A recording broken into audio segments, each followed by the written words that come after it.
the concert came on, Yeah. I was going to lose my job if I didn't show up. So I went to work and I didn't go to the concert. But the next day wasn't the concert, and I showed up here at Seabury Hall, and I was walking around, and I see somebody sitting over there by himself, and it was Hendrix, all by himself by this fence. And there wasn't anybody else around, you know, and him and I start this conversation. I told him about the Rainbow Temple. Yeah.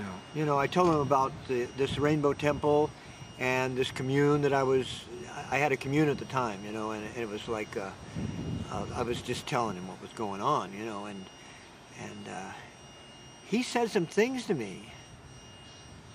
I don't remember what he said, but what impressed me was that what he was saying was, like I saw the movie, and it was totally different than the movie. I mean, he was out there. He was definitely tuned in, and because I said something to him that just got him talking about, and I forgot what he said, but he was out there. He was good. This is where we were, and 40 years later, it hasn't changed all that much at all. Grass is still green. Yeah, and it seems like a long time, and it just seems like it was almost like yesterday, too, now that I'm here, because I can remember us eating breakfast every morning right in there, and then doing yoga out here in this field here, and then out in here for filming and exploring the island. And you got to remember, back in 1970, Maui was pretty laid back compared to now. So they took you.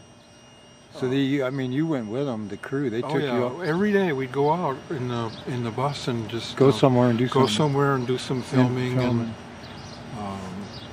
And it was all spontaneous, without really any script. You know, characters that came from the mainland that knew Chuck Wine were coming and going, and they were included in the film. And there was astrologers and psychics and hippies and all kinds of people. Yeah. It's called Antankarana in Sanskrit, which means it's sort of like a bridge between the physical, the dense third-dimensional reality and the higher, subtle worlds that are making their way slowly into the earth and transforming it. And as we tune into it, when we get on the Rainbow Bridge and start waking up to these higher realms. Spiritual. Spiritual. Yeah. And so here we are 40 years later, and the state of the world is worse than ever. And the Rainbow Bridge is, it's a concept that could possibly fade out. Or we can have a big breakthrough, but it's going to have to come, I think, in the next 15 or 20 years.